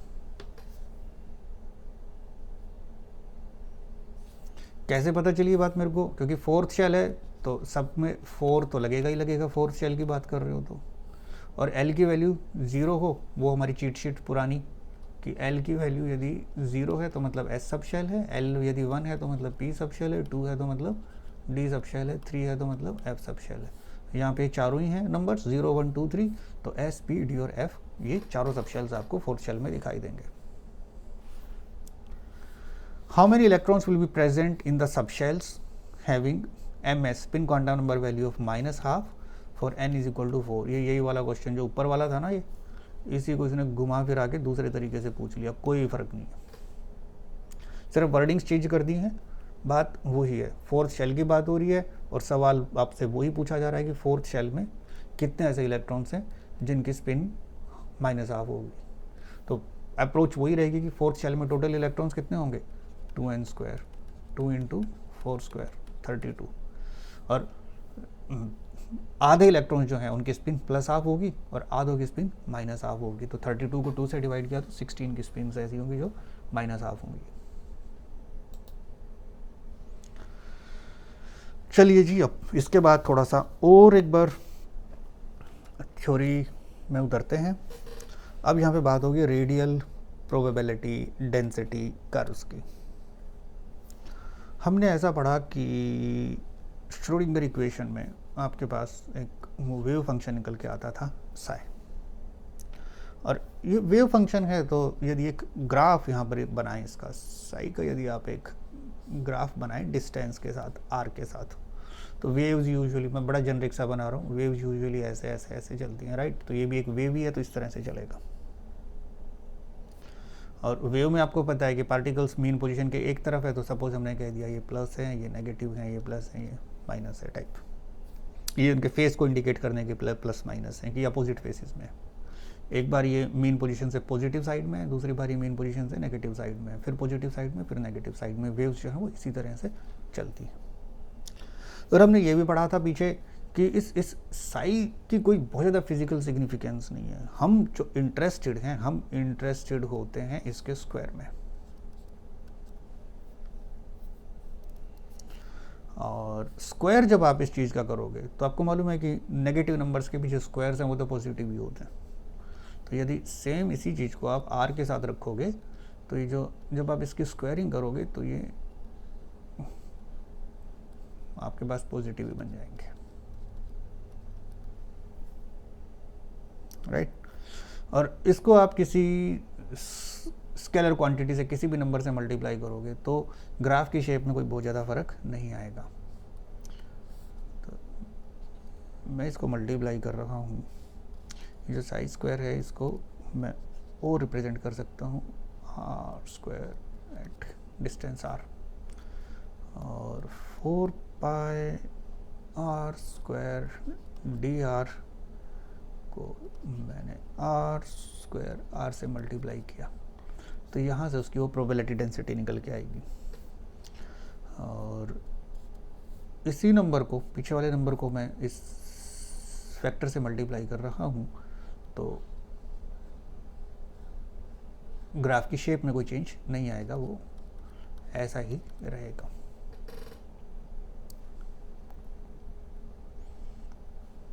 Right, okay. तो अब ये ग्राफ, ये एक बिल्कुल जेनरिक सी शेप्स थी, रखी हैं मैंने। अब ये प्लॉट बना के देखते हैं अलग अलग ऑर्बिटल्स के लिए। सपोज फॉर 1s, तो 1s ऑर्बिटल के लिए ऐसा देखने में आया कि 1s ऑर्बिटल के लिए यदि आप अलग अलग डिस्टेंस पे ये एकक की प्लॉटिंग करते हो तो ये इनवर्सली प्रोपोर्शनल है, और इसका जब आप स्क्वायर करोगे तो स्क्वायर जब आप करेंगे तो स्क्वायर में भी बस थोड़ा सा वो स्लोप्स वगैरह चेंज होती हैं, बट ओवरऑल ग्राफ की शेप आपके पास ऐसी ही रहेगी। और जब आप इसकी प्रोबेबिलिटी डेंसिटी निकालेंगे 4 pi r square d r into r square, r से आप इसको मल्टीप्लाई करेंगे तो जो इसकी शेप निकल के आती है ये कुछ इस तरह की सी शेप निकल के आती है। इसका मतलब जब आप न्यूक्लियस से डिस्टेंस बढ़ाएंगे उस इलेक्ट्रॉन का, तो एक पॉइंट ऐसा आएगा और इस एक डिस्टेंस ऐसा आएगा जहाँ पे उस इलेक्ट्रॉन के मिलने की जो प्रोबेबिलिटी है वो हाईएस्ट हो जाएगी। एक इधर यहाँ पर आपके पास ये प्रोबेबिलिटी आ रही है, इधर आपके पास वो डिस्टेंस निकल के आ रहा है। तो इनिशियली न्यूक्लियस के नज़दीक हो तो प्रोबेबिलिटी कम है इलेक्ट्रॉन मिलने की, जैसे जैसे आप न्यूक्लियस से थोड़ा सा दूर जाते हैं तो इलेक्ट्रॉन के मिलने की संभावना बढ़ती बढ़ती बढ़ती जाती है। आप एक ऐसे पॉइंट पर पहुंचते हैं जहाँ पर वो प्रोबेबिलिटी मैक्सिमम होती है, एंड उसके बाद वो फिर से डाउन होने लगती है। राइट, तो इसको यदि मैं वैसे दिखाना चाहूँ तो यदि ये मेरे पास न्यूक्लियस है तो न्यूक्लियस के आसपास ये इलेक्ट्रॉन के मिलने की संभावनाएं हैं, ऐसे ऐसे ऐसे ऐसे ऐसे, और एक डिस्टेंस ऐसा होगा जहाँ पे वो प्रोबेबिलिटी इंक्रीज हो जाएगी, ज़्यादा संभावना है उस इलेक्ट्रॉन के मिलने की, तो वहाँ पे जो डॉट्स हैं इनकी डेंसिटी बढ़ने लगेगी, और उसके बाद थोड़ा सा और जैसे जैसे दूर जाओगे वो वापस कम हो जाएगी, इस तरीके से। तो ये आपके पास जो है 1s ऑर्बिटल की यदि आप बात करेंगे तो वो न्यूक्लियस के आसपास उसका जो इलेक्ट्रॉन क्लाउड है ऐसा स्फेरिकल आपको दिखाई देगा। अच्छा, 2s के लिए इसको बना के देखें तो यदि मैं इसको 2s के लिए बना के देखना चाहूँ तो फॉर 2s के लिए ओके, तो 2s के लिए n की वैल्यू कितनी होगी 2, s की वैल्यू कितनी हो जाएगी L एजीमुथल क्वांटम नंबर की वैल्यू हो जाएगी 0, क्योंकि 2s है, s सब शेल है, s सब शेल के लिए L की वैल्यू होती है 0। और हमने बार बार पढ़ा इस बात को कि L की वैल्यू 0 हो तो मतलब S सब शेल है, 1 है तो मतलब P सब शेल है, 2 है तो इसका मतलब D सब शेल है, 3 है तो इसका मतलब F सब शेल है। अब यदि वहाँ पे आपको 2s लिखा है तो इसका मतलब principal quantum number n is 2 and L की वैल्यू जो है दैट इज़ 0, राइट। और L यदि 0 है तो M की वैल्यू भी 0 ही होगी। अब अगेन ये 3 तरह के ग्राफ्स बना के देखें। यदि आप सिंपल साई का प्लॉट यदि देखें तो थोड़ा सा नीचे की तरफ आता है और फिर ऐसे ऊपर की तरफ नहीं होगा।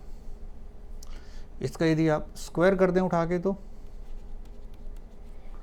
स्क्वायर यदि आप कर दें तो एक ऐसा पॉइंट है नोड जिसको हम कहेंगे जहाँ पे इलेक्ट्रॉन्स के मिलने की प्रोबेबिलिटी 0 है, and I will come to that. और ये थोड़ा सा उसके बाद इस तरह का सी कुछ शेप निकल के आती है। और यदि मैं प्रोबेबिलिटी डेंसिटी निकालने की कोशिश करूं पहले की तरह विद आर, तो बड़ी इंटरेस्टिंग सी बात नज़र आएगी। एक बार प्रोबेबिलिटी इंक्रीज होती है, न्यूक्लियस से जैसे जैसे दूर गए एक बार प्रोबेबिलिटी इंक्रीज होती है, फिर डिक्रीज होगी। एक पॉइंट आएगा जब यहाँ पे आप वापस एक्स एक्सिस को टच कर रहे हैं, इसका मतलब प्रोबेबिलिटी बिकम्स 0, और उसके बाद वापस इंक्रीज होगी और इस तरीके से दिखाई देगी। तो यहाँ आपको ये हम्प्स इसमें दिखने लगेंगे और आपको 2 पीक्स नज़र आ रही हैं। एक पीक ये रही, एक पीक ये रही, और बीच में एक ऐसा पॉइंट है जहाँ पे probability of finding the electron is 0। ये रीजन जहाँ पे इलेक्ट्रॉन के मिलने की संभावना बिल्कुल 0 हो गई है, ये आपके पास एक नोड कहलाएगी। So this is the shape for 2s। तो 2s ऑर्बिटल यदि आप बनाएंगे तो यहाँ पे क्या हो रहा है कि ये एक न्यूक्लियस है, न्यूक्लियस से यहाँ पर आपको एक डिस्टेंस पर इलेक्ट्रॉन की प्रोबेबिलिटी मिलने की बढ़ गई, फिर एक ऐसा डिस्टेंस है जहाँ पे वो डिक्रीज होते होते 0 हो गई, और फिर किसी और डिस्टेंस पे वो और ज़्यादा बढ़ने लगी। तो 2s के केस में आप देख रहे हो आपको 2 तरह के ऐसे शेल्स मिल रहे हैं, आई मीन ऐसे स्फेरिकल कवर्स हैं, बीच में एक ऐसा एरिया है जहाँ पे इलेक्ट्रॉन के मिलने की प्रोबेबिलिटी 0 है। सो दिस इज योर नोड, ये नोड है, नोड में इलेक्ट्रॉन के मिलने की प्रोबेबिलिटी 0 है। अब क्वेश्चन ये उठता है कि अच्छा इतनी सारी तो ऑर्बिटल्स होती हैं, 1s है, 2s है, 2p है, 3s है, 3p है, क्या इस सब के ग्राफ्स याद करने की जरूरत पड़ेगी क्या? और यदि हम रटने लगे तो कितने ही ग्राफ रटेंगे हम? क्या इस चीज़ का कोई सॉल्यूशन है? हाँ है, बिल्कुल इस चीज़ का एक सॉल्यूशन है। ये जो ग्राफ मैंने आपको बना के दिखाया 1s का, सेम यही ग्राफ इस 1s में आप देख रहे हो, इस 1s में एक भी नोड नहीं है, जबकि 2s में एक नोड आपको दिखाई दिया यहाँ पर। तो नंबर ऑफ नोड्स कैलकुलेट करने का एक फॉर्मूला निकल के आता है कि total number of radial nodes की यदि मैं बात करूं तो that is n minus l minus 1. This equation gives you the total number of radial nodes.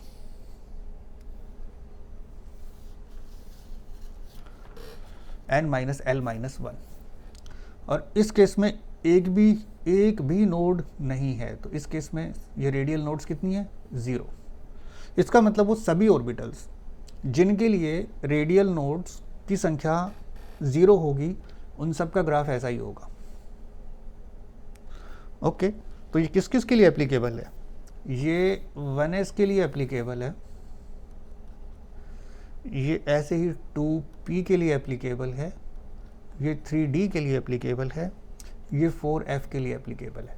आप देख रहे हो प्रिंसिपल क्वांटम नंबर एक इंक्रीज हो रहा है, 1 2 3 4, और ऑर्बिटल भी एक जंप हो रही है, s से p, p से d और d से f। तो यहाँ पर n कितना होगा और l कितना होगा देखते हैं। n कितना है? Principal quantum number 1 2 3 and 4। l की वैल्यू कितनी है? s के लिए होती है 0, ये रही चीट शीट ऊपर अवेलेबल। p के लिए होती है 1, d के लिए होती है 2, f के लिए होती है 3। तो जब n माइनस l माइनस 1 आप निकालेंगे, ये वैल्यू आप कैलकुलेट करेंगे number of radial nodes, so that will be 1 minus 0 minus 1, that will B 0। यहाँ पर 2 minus 1 minus 1 again will be 0। यहाँ पे 3 minus 2 minus 1 again will be 0। 4 minus 3 minus 1 again will be 0। तो जिन जिन सब के लिए ये नंबर ऑफ रेडियल नोड्स 0 है, उन सब का ग्राफ ये वाला बनेगा। तो 1s के लिए भी सेम ऐसे ही शेप आएगी, 2p के लिए भी ऐसी आएगी, 3d के लिए भी ऐसी आएगी और 4f के लिए भी ऐसी आएगी। हाँ, एक हल्का सा फ़र्क ये है कि जितना ज़्यादा आप प्रिंसिपल क्वांटम नंबर बढ़ाएंगे उतना थोड़ा सा फ्लैट होता जाएगा। 1s के लिए 1s न्यूक्लियस के बहुत क्लोज है, तो थोड़ा सा ऐसे है। यहाँ यदि आप इसको 2p के लिए देखेंगे तो ये थोड़ा सा इधर चला जाएगा 2p के लिए। इसको 3d के लिए बनाएंगे थोड़ा सा और नीचे की तरफ फ्लैट उतर जाएगा 3d के लिए। 4f के लिए बनाएंगे थोड़ा सा वो और फ्लैट हो जाएगा 4f के लिए। तो जैसे जैसे आप आगे जा रहे हैं इनका ये जो पीक बन रही है, उस पीक मैक्सिमा जहाँ पे आपको मिल रहा है उसका डिस्टेंस न्यूक्लियस से थोड़ा सा ज़्यादा होता जाएगा। और बात भी समझ में आती है कि 1s जो आपके पास है न्यूक्लियस के बहुत नज़दीक है, तो वहाँ पर आपको वो आर नोट जो मैक्स मिलता है, वो पॉइंट जहाँ पे प्रोबेबिलिटी इलेक्ट्रॉन मिलने की बड़ी हाई है, वो न्यूक्लियस के नज़दीक मिलेगी। 2p सेकंड शेल की आप बात कर रहे हो तो थोड़ा सा न्यूक्लियस से आप दूर चले जाएंगे। 3d आप थर्ड शेल की बात कर रहे हो, आप न्यूक्लियस से और दूर चले जाएंगे। 4f आप फोर्थ शेल की बात कर रहे हो, आप और पीछे की तरफ धकेल दिए जाएंगे। That's it. But shape in सब के लिए 1s 2p 3d and 4f इन सब के लिए ये ऐसी ही शेप आएगी जिसमें एक भी नोड नहीं होगा।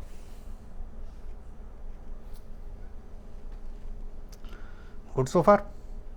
अब ये जो 2s वाली जो शेप थी इसको थोड़ा सा एक्सटेंड करके देखते हैं।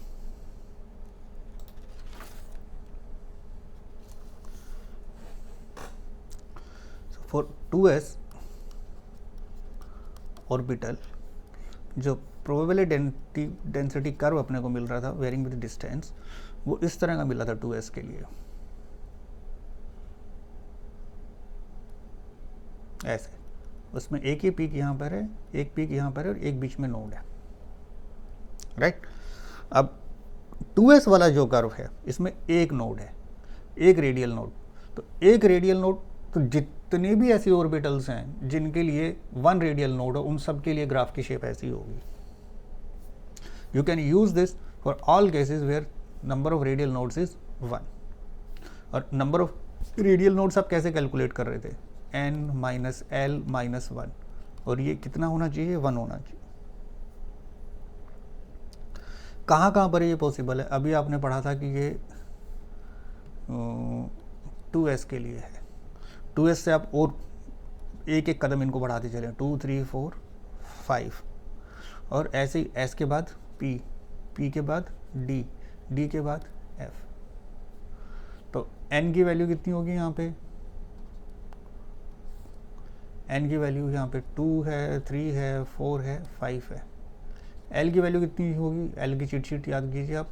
l यदि 0 है तो s सब शेल, 1 है तो p, 2 है तो d, 3 है तो f। तो 2s की बात कर रहे हैं, s के लिए l इज 0, p के लिए 1, d के लिए 2, f के लिए 3। और ये वैल्यू कितनी आएगी? n minus l minus 1, so that will B 2 minus 0 minus 1, that will be 1। इधर 3 माइनस 1 माइनस 1, सो 3 माइनस 2 1। यहाँ पे 4 minus 2 minus 1, 4 minus 3 will be 1। यहाँ पे 5 minus 3 minus 1, 5 minus 4 that will be 1। तो इसका मतलब जहाँ कहीं पर भी आपके पास एक रेडियल नोड हो, और एक रेडियल नोड किस किस के पास है?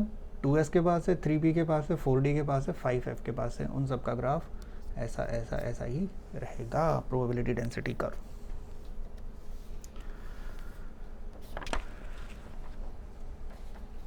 Right, okay. थोड़ा सा और let's find some examples where probability density where number of radial nodes it's 2। तो यहाँ पे रेडियल नोड्स कितना था? That is 1। अब वेयर रेडियल नोड्स का जो नंबर है दैट इज 2, इसका मतलब n minus l minus 1 is equal to 2। इसका मतलब n माइनस एल कितना होगा? इसको इधर भेज दो, 3 होगा। तो अब आपके पास 2 नोड्स होंगे, इस केस में 2 रेडियल नोड्स होंगे। कौन कौन सी ऑर्बिटल्स ऐसी हो सकती हैं? वो ये कहाँ पर ये संभावनाएं हैं? सो 3s में है, 4p में है, 5d में है, 6f में है। तो इनके लिए n की वैल्यू 3 4 5 6, l की वैल्यू s में कितनी होती है? 0, p में 1, d में 2, f में 3। तो n minus l minus 1, so that will be 3 minus 0 minus 1, 2। यहाँ पे 4 -1 -1 2, यहाँ पे 5 -2 -1 2, 6 -3 -1 इज 2। तो इन सब के लिए जो नंबर ऑफ रेडियल नोड्स है n - l - 1, इन सब के लिए वो सेम है, दैट इज 2। तो 2 नोड्स बनेंगी यहाँ पे, 2 नोड्स बनेगी। इसका मतलब इन सभी ऑर्बिटल्स के लिए जो प्रोबेबिलिटी डेंसिटी कर्व आपको दिखाई देगा वो इस तरह का दिखाई देगा डिस्टेंस के साथ साथ। 2 नोड्स बनानी है तो 1 2 एंड दैट्स इट। तो ये फर्स्ट नोड आपको मिलेगी, ये सेकंड नोड मिलेगी एंड सो। और यदि आप सेम शेल की बात करें तो सेम शेल के अंदर आपके पास फॉर एग्जांपल यदि मैं कंपेयर करूं 5s 5p 5d 5f, तो प्रिंसिपल शेल इज सेम। तो उस केस में जो r मैक्स आपके पास है वो s is greater than p, p is greater than d, d is greater than f। इस तरीके से इसमें वेरिएशन आएंगे।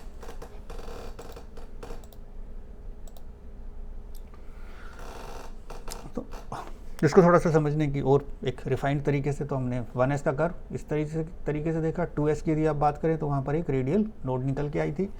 तो 1s ऑर्बिटल यदि आप देखें तो न्यूक्लियस के आसपास ऐसे वो स्फेरिकल सा एक इलेक्ट्रॉन क्लाउड दिखाई देगा। 2s की आप बात करें तो बीच में वहाँ पर एक नोडल प्लेन निकल के आएगा, एक ऐसा एरिया वहाँ पे निकल के आएगा जहाँ पे इलेक्ट्रॉन की प्रोबेबिलिटी 0 है। इस केस में वो आपको इधर दिखाई देगा। और 3s की यदि आप बात करें तो वहाँ पे आपको ऐसे 2 नोड्स दिखाई देंगे। यहाँ पे आप देख रहे हैं ये ऑरेंज वाला जो है वो एक एरिया है जहाँ पे इलेक्ट्रॉन मिलने की कुछ पॉजिटिव प्रोबेबिलिटी है। फिर ये वाइट वाला जो आपको दिख रहा है ये यहाँ पर रेडियल नोड है, यहाँ पे इलेक्ट्रॉन की प्रोबेबिलिटी 0 है। फिर ब्लू वाला जो आपको एरिया दिखता है ये सेकेंड वाला यहाँ पर हम शुरू हो गया है, यहाँ फिर इलेक्ट्रॉन के मिलने की कुछ पॉजिटिव प्रोबेबिलिटी है। उसके बाद अगेन फिर आपको एक वाइट रीजन दिखता है, ये आपका सेकेंड रेडियल नोड है जिसमें कोई इलेक्ट्रॉन आपको नहीं मिलेगा। और जो ऑरेंज आपको फिर एरिया दिखता है ये अगेन आपके पास इधर ये थर्ड हम्प है जहाँ पर इलेक्ट्रॉन मिलने की प्रोबेबिलिटी अगेन क्वाइट हाई है।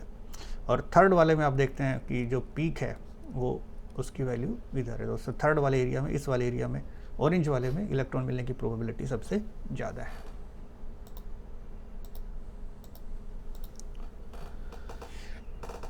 अगेन वो सारे के सारे एक साथ फिर वापस हमने इसको बड़े डिटेल में डिस्कस कर ही लिया। तो समरी ये है कि एटॉमिक ऑर्बिटल्स के लिए जो वेव फंक्शन है उसके 2 पार्ट बन जाते हैं, रेडियल पार्ट और एक एंगुलर पार्ट। रेडियल पार्ट मतलब वो डिस्टेंस पे डिपेंड करेगा कि न्यूक्लियस से आप कितनी दूर हो, उसकी रेडियस पे डिपेंड करेगा।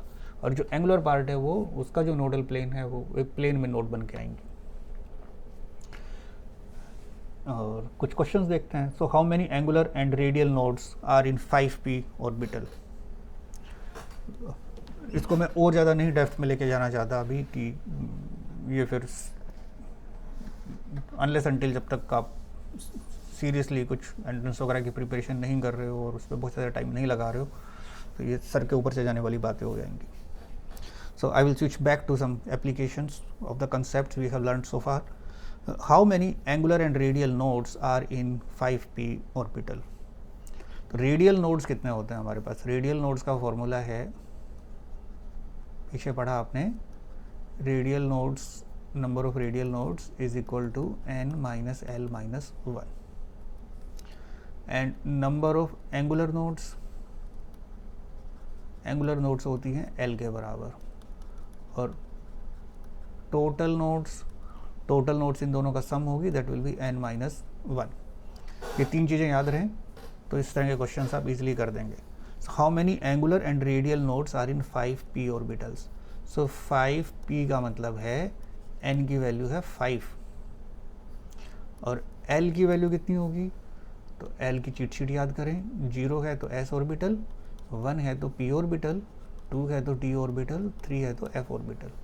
तो p ऑर्बिटल के लिए l की वैल्यू होती है कितनी, 1। तो n और l दोनों पता चल गए। रेडियल नोड्स यदि आपको पता लगानी है, एंगुलर नोड्स कितनी है, एंगुलर नोड्स तो l के बराबर ही होती हैं, l के बराबर, तो एक ही वहाँ पे एंगुलर नोड होगा। और रेडियल नोड्स होंगी n - l - 1। सो 5 माइनस 1 माइनस 1, n की वैल्यू 5 है, l की वैल्यू 1 है और एक फॉर्मूले वाला -1, सो 5 माइनस 2 दैट विल बी 3। तो यहाँ पर 1 एंगुलर नोड्स हैं और 3 रेडियल नोड्स हैं।